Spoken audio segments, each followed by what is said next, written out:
Should you wrap ribs with foil, butcher paper, or let it all hang out and go naked? Or should you go unwrapped until the ribs are done and then wrap them and rest them for a few hours? We're gonna get to the bottom of it in this video, so let's get smoking. I'm starting by removing the membranes from 6 racks of spare ribs by wiggling a spoon underneath it and ripping it off with a paper towel for extra grip. Next, I'm pulling out some Let's Go general purpose BBQ rub and seasoning the back of the ribs. This stuff was made for ribs in particular. I highly recommend it, and I'll put a link to it in the description section below. Next, I'm flipping the ribs over and rubbing the top side, letting those rest for an hour on the counter, at least 30 minutes, while we head outside to light up the pit. I'm using my Old Country Pit's G3 fully insulated offset today. I made a log cabin stack that I'm lighting with my propane torch, and after it's lit, I'll close it up and let the pit come up to temp. Opening up the G3, I'm laying out all of the ribs on the top rack, and I'll be smoking them at around 275 degrees for the next few hours. 3 hours later, the ribs are probing 155 to 165 internal, so I'm wrapping one rack in aluminum foil, one rack gets wrapped in butcher paper, and the rest of the ribs stay unwrapped for now. 2 hours later, the unwrapped ribs are probing above 200 degrees, and when I lift them up, you can see how they tear and almost want to fall apart. That means these are done. Now, checking the foil wrapped ribs, they bend easily when I pick them up, so these are also done. And finally, the butcher paper ribs are nice and flexible and bendy, also done. It's nice because I don't even have to open up the paper to tell if they're done, which is a nice bonus. Now, as for the remaining 2 unwrapped ribs, I'm wrapping one in foil, just like I did previously, and I'm wrapping the last one in butcher paper. Then they go in the holding oven for a few hours at 150 degrees. This is based on the method that Goldie's Barbecue, a popular Texas barbecue joint in Fort Worth, Texas, uses. The method is laid out in detail by Al on Behind the Food TV on YouTube, and I'll link that video in the description section below. Basically what they do is they cook their ribs fully unwrapped for maximum bark in their offset smokers, and then they sauce and wrap their ribs and let them rest. And in theory, that maintains maximum bark while allowing them to soak up some of that liquid while they're wrapped for the last couple hours while they're resting,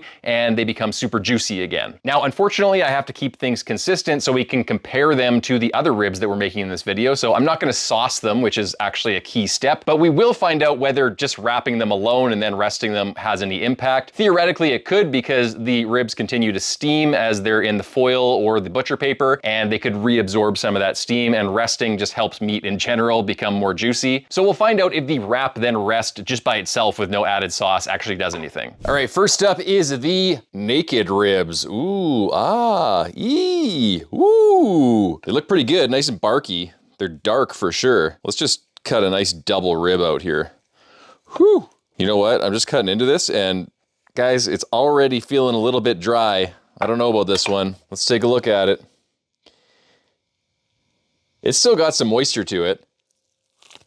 The bark and smoke flavor is really delicious, but it's just kind of dry.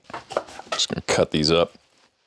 I'm gonna cut some more of these, and I've got a really thick one here. So this is from a thicker part of the rib. That looks really juicy. A lot juicier, and also has a nice bark texture and smoke flavor. Actually really extremely tasty. So I think if you're gonna do unwrapped, I would get some high quality ribs, i.e. with a lot of marbling in them, or I would get really thick ribs. Let's do this second rack of unwrapped ribs. I just had an extra one, so we might as well take a look at it. This one looks a little bit more juicy. Really good, way better than the first rack, and I think that's because this rack is a little bit thicker. So once again, if you're gonna do it unwrapped, get some thicker ribs. Okay, moving on to the foil wrap ribs. We'll take a look here. And as you can see, a little bit less dark. Well, a lot less dark, let's be honest. It looks like some of the bark got washed off in the foil, which is unsurprising. Let's give this a slice. Take the one in the middle. Ooh. Just touching it, it already feels super juicy, a lot juicier than the other ones. That's rib heaven right there. That's the kind of texture that I like. Still got some smoky flavor, but the texture just makes up for any of that bark that might have been washed off in the foil. Foil wrap ribs for the win right now. Now let's take a look at the butcher paper ribs. All the juices that have soaked out of these ribs has kind of coated the butcher paper, and it's just been in contact with it the whole time. So once again, similar to the foil wrapped ribs, it looks like the bark has been washed off a little bit.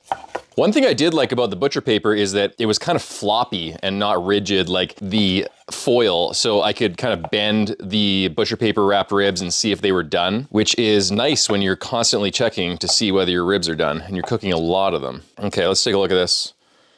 Whew, nice and juicy. Okay. Those taste better than the foil wrapped ones. Like 100% better.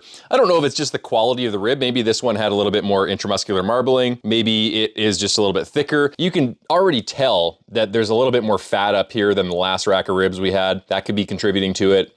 And it's thicker. So this could have just been a better rib, but it's very similar in texture to the foil wrapped one. I wouldn't say it preserved any more bark or anything like that or any more smoke flavor. So almost identical, but this is a better rib.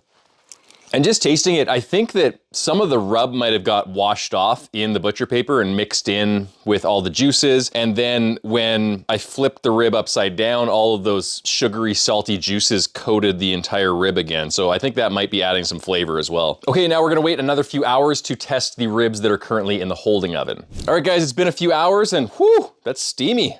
Get a little bit of exfoliation here, good for my skin. Let's start with the foil to keep things consistent. Now these have been holding for probably 6 hours. Sometimes what I do is I'll hold them overnight up to 15 to 18 hours, but usually I pull them at a lower temperature, like 150 degrees. It's kind of like sous videing. Okay, let's take this out.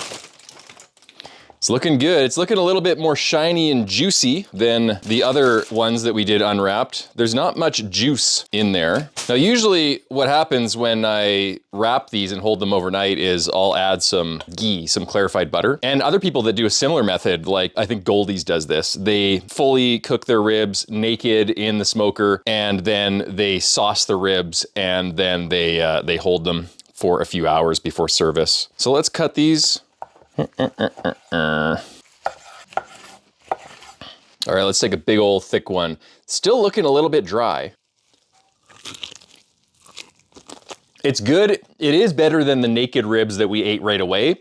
I think that wrapping in foil helped them to rest a little bit. Some of the juices came out and got sucked back in, and maybe some of the collagen had an opportunity to render a little bit more. In any event, it's better. I think it would be better with some sort of fat in it, like clarified butter or even sauce. Now let's check out the butcher paper ribs. Again, looking a little bit better than the other naked ribs that I ate right away. Naked ribs. These ones are a little bit thinner though, so it's kind of tough to tell. With these experiments, you get ribs that are thin, you get ones that are thick. Some of them have more intramuscular marbling and fat in them. So it is very tough to have consistent results that aren't conflated because of thicker or thinner ribs. Here's a big old thick rib. Wonderful smoke flavor, super juicy. A little bit drier than the butcher paper wrap ribs and the foil wrap ribs though. Let's talk about conclusions. Personally, I liked the butcher paper wrapped ribs and the foil wrapped ribs the best. The unwrapped naked ribs were not my favorite. They had some good smoky flavor, good texture on the bark, but they're just a little bit too dry. I liked the texture of the foil wrapped ribs probably the best. I think if I was going to seriously try to make unwrapped ribs that taste good, I think that I would get some A, super high quality ribs, and B, I would get them as thick as possible because the thicker ribs definitely tasted better than the thinner ones. But what about going fully unwrapped and naked until the very end and then wrapping your ribs in butcher paper and foil and holding them or resting them for maybe 6 to 7 hours in a holding oven at 150 degrees Fahrenheit? Both the butcher paper and the foil made those unwrapped ribs taste better, so I do recommend it. Even if you don't have a holding oven or a way to consistently hold your ribs, then wrap them up in foil, put them in butcher paper, and then put them in a cooler maybe for a few hours, and then maybe heat them up again at the end of it. But it did improve the overall texture, and I think it would have tasted even better with some sauce added to the wrap before that rest period, like the Texas barbecue joint Goldie's does. But what do you guys think? Let me know in the comments. Foil wrap, butcher paper wrap, or naked? And if you guys have any ideas for future experiments you want to see on the channel, let me know in the comment section below. Happy smoking.